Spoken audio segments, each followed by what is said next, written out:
시청자 여러분 안녕하십니까? 9월 8일 금요일 RK9 뉴스입니다. 초대형 허리케인에 이어서 지진까지 중남미 지역에 대형 재해가 잇따라 발생하면서 몸살을 앓고 있습니다. 또 대형 신용평가 회사 에퀴팍스가 해킹을 당해 미국 인구의 거의 절반의 개인정보가 유출돼서 비상에 걸렸습니다. 이런 가운데 북한은 전권 수립일 이른바 구구절을 하루 앞둔 오늘 미국과 한국을 겨냥해 위협을 계속하고 있어서 양국이 과연 무슨 카드를 꺼내들지도 관심사입니다. 오늘은 미 전역은 물론이고 국제사회까지 굵직굵직한 뉴스들이 많아서 어수선한데요. 차근차근 전해드리겠습니다. 첫 소식입니다. 대서양에서 발생한 역대 최강 허리케인 어마가 미국 본토를 바짝 위협하고 있습니다. 허리케인이 강타할 것으로 우려하는 플로리다주는 전체 주민에게 언제든 대피할 수 있도록 준비하라고 명령했습니다. 주영석 기자가 보도합니다. 미 국립 허리케인 센터에 따르면 어마는 오늘 오전 현재 플로리다주 마이애미에서 남동쪽으로 795km 떨어진 해상에 있으며 시속 20km의 속도로 북서진하고 있습니다. 플로리다에는 내일 밤과 10일 새벽 사이에 상륙할 것으로 보입니다. 시속 298km의 강풍을 동반해 허리케인 분류상 최고 위력인 카테고리 5등급으로 50시간 넘게 유지했던 오마는 카리브해 북부 영국령 텍스 케이커스 제도를 지나면서 세력이 다소 약해져 카테고리 4등급으로 떨어졌습니다. 하지만 여전히 시속 250km의 강풍을 동반한 초강력 허리케인으로 남아 있습니다. 카리브해 섬들을 바부다, 생마르탱, 버진 제도, 터크스 케이커스 제도 순으로 휩쓸고 지나온 어마는 곧 바하마에 타격을 줄 것으로 보입니다. 어마가 휩쓸고 간 카리브해 섬들에서는 이미 14명의 사망자가 나왔습니다. 정확한 인명피해 규모가 확인되지 않아 사망자는 더 늘어날 것으로 보입니다. 미국령 푸에르토리코에서는 정전으로 인구의 절반인 100만 명 이상이 암흑 속에서 밤을 지새웠습니다. 바부다 섬에서는 전체 건물의 90%, 생마르탱 섬에서는 60%가 파괴됐습니다. 어마 상륙이 임박한 플로리다에서는 주민 차량들의 대피 행렬로 일본 도로를 비롯해 주요 간선도로에 극심한 체증이 이어지고 있습니다. 대형마트에는 생수와 생필품이 동났고 주유소에는 기름이 없어 주유를 하기 어려운 상황입니다. 플로리다주 마이애미 데이드에서는 강제 대피령이 내려져 인터넷 무인 카메라에 잡힌 바닷가가 텅 비어 있습니다. 사우스 플로리다 전역에서 대피한 주민이 50만여 명에 달한다는 보도도 나왔습니다. 릭 스캇 플로리다 주지사는 오늘 기자회견에서 플로리다주 전체 2천만여 명의 주민들이 언제든 대피할 수 있도록 대비해야 한다며 어마가 직접 강타한다고 봤을 때 그런 준비가 필요하다고 밝혔습니다. Possessions can be replaced. Your family cannot be replaced. I know it's hard to evacuate. I know it's going to be uncomfortable. I think about my mom and how hard it would have been on her to be completely broke with kids and have to evacuate. But you've got to do it. You have to keep your family safe. 플로리다 북동쪽에 있는 미 동남부 조지아주의 네이선 딜지사도 주민들에게 9일부터 대피 준비를 하도록 명령했습니다. 이런 가운데 카테고리 3등급인 또 다른 허리케인 호세가 카리브해 북동부를 향하고 있고 카테고리 1등급의 카티아도 멕시코만 일대에 영향을 줄 것으로 보여 불안감이 점점 커지고 있습니다. RKTV 뉴스 주영석입니다. 워싱턴 정치권이 이례적인 초당적 합의로 152억 5천만 달러에 달하는 재난구호와 석 달간의 연방 예산 지출, 그리고 국가부채 한도 상향 등을 신속하게 최종 확정했습니다. 도널드 트럼프 대통령은 취임 후 처음으로 공화당보다는 민주당과 전격 딜을 타결해서 새로운 초당적 타협 정치를 계속해 입법 성과를 거둘지 주목받고 있습니다. 워싱턴에서 한면택 특파원이 보도합니다. 허리케인 하비에 이어 어마로 텍사스, 루지애나, 플로리다 등 남부 지역이 자연재해에 강타당하자 워싱턴 정치권이 이례적인 타협으로 신속한 지원을 확정해 당파 정치를 초당 정치로 바꾸게 될지 주시되고 있습니다. 허리케인 하비에 강타당한 텍사스와 루지애나 등의 재난 구조와 구호, 복구를 위한 78억 5천만 달러와 현재 플로리다 쪽으로 몰려오고 있는 허리케인 어마에 대한 재난 대비와 구호를 위한 74억 달러 등 모두 152억 5천만 달러를 지원하는 재난구호 패키지 지원안이 연방의회에서 최종 승인됐습니다. 연방 상원이 먼저 80대 17로 승인한 데 이어 연방 하원은 찬성 316대 반대 90이라는 압도적 차이로 최종 가결했습니다. 도널드 트럼프 대통령이 공화당 대신 민주당 지도부와 전격 딜을 타결했기 때문인 듯 민주당 상하원 의원들은 전원 찬성한 반면에 공화당 의원들은 상원에서 17명, 하원에서는 90명이 반대표를 던졌습니다.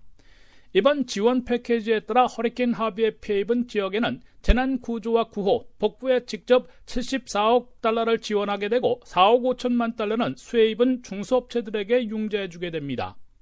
그리고 올해분 지역개발 그랜트 74억 달러를 미리 지원해 허리케인 어마가 몰려오고 있는 플로리다 등에서 재난 대비와 구조, 구호에 사용할 수 있도록 했습니다.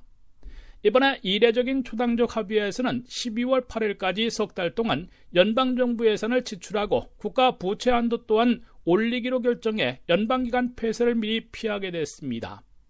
트럼프 대통령은 재난구호기금과 석 달짜리 연방정부 예산 지출, 국가 부채 한도 상향 등 세 가지를 동시에 끌어내면서 취임 후 처음으로 공화당이 아닌 민주당 지도부와 전격 딜을 타결해 민주당을 놀라게 하고 공화당 진영에는 충격파를 가했습니다. 트럼프 대통령은 최근 브라설이 불거졌던 미치 맥코넬 상원대표와 폴 라이언 하원의장의 면전에서 척 슈머 상원대표, 낸시 펠로시 하원대표 등 민주당 지도부와 빅딜하는 모습을 보여줬습니다. 트럼프 대통령이 지나치게 자당 의원들을 제칠 경우 당내 반발을 살 수 있으나 적절히 당내 의견을 반영해주면서 민주당과 손잡고 초당적인 협력 정치를 지속하면 드림 법안과 같은 중대 입법 과제들을 얻어낼 수 있을 것으로 보여 출시되고 있습니다. 지금까지 워싱턴에서 RKTV 뉴스 한면택입니다.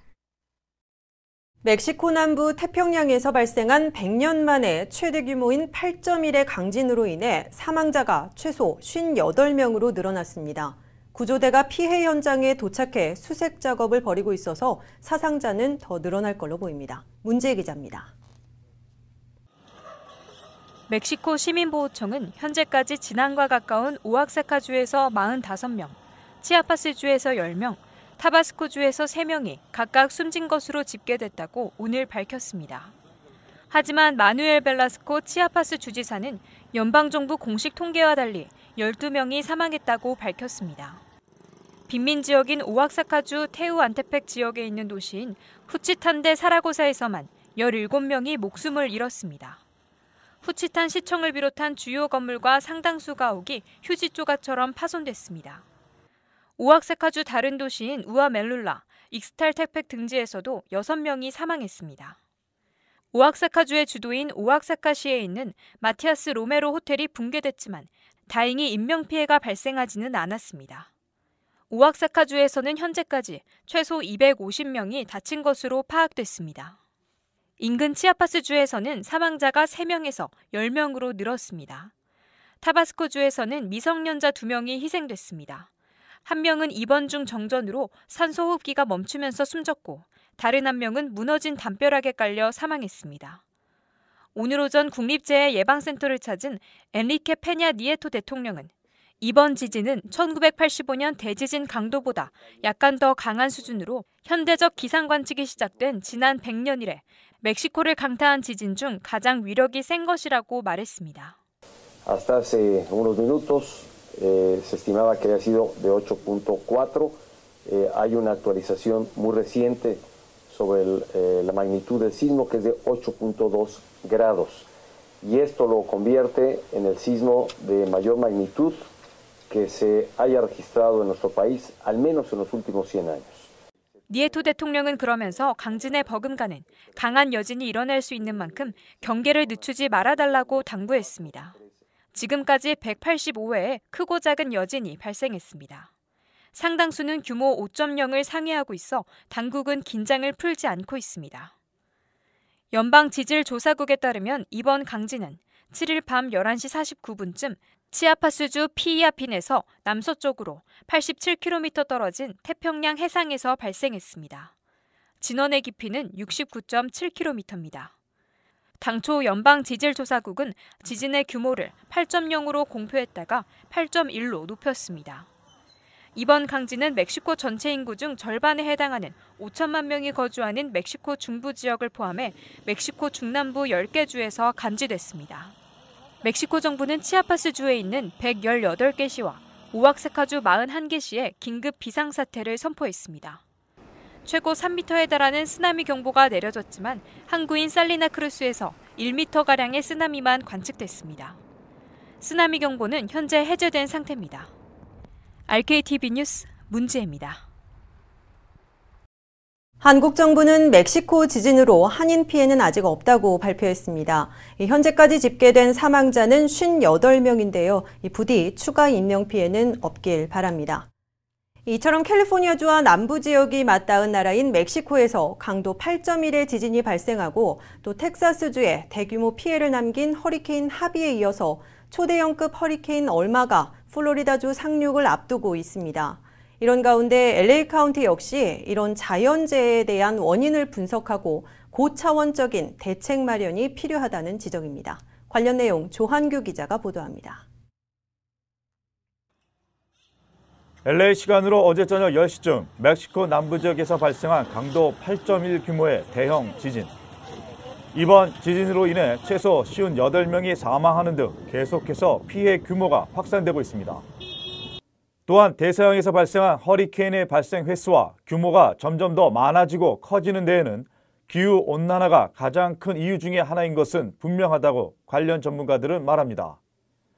특히 경제적 발전에 힘입어 강대국으로 성장한 미국이지만 지난 1930년대에 건설된 교량과 댐 그리고 항만 등이 제대로 보수 보강이 이루어지지 않아 현 시점에 있어 대형 재난에 제대로 대응하지 못하고 있다는 주장도 제기됐습니다. 시간이 지남에 따라서 내구성, 듀어빌리티라든지 사용성, 서비스어빌리티가 점점 저하된단 말이죠. 사람이 몸이 이렇게 노화가 되는 것처럼. 그래서 이런 것들을 갖다가 그대로 쓰기만 했지. 그 프리벤티브 멘테넌스 예방적 차원에서 미리미리 보수 보강을 하지 않으니까 이제 지금 현 시점에서 상당히 지금 크리티컬한 상태에 와 있다는 겁니다. 급속도로 경제가 발전하면서 건물은 높아지고 교통수단은 빨라졌고 이로 인해 재난이 발생할 경우 그 피해 규모는 과거와 비교할 수 없는 규모가 될 수밖에 없다는 것입니다. 기업이 지속적으로 신소재나 신기술을 개발하지 않으면 뒤처질 수밖에 없듯이 재난 방지에도 고차원적인 접근은 필수가 되고 있다고 설명합니다.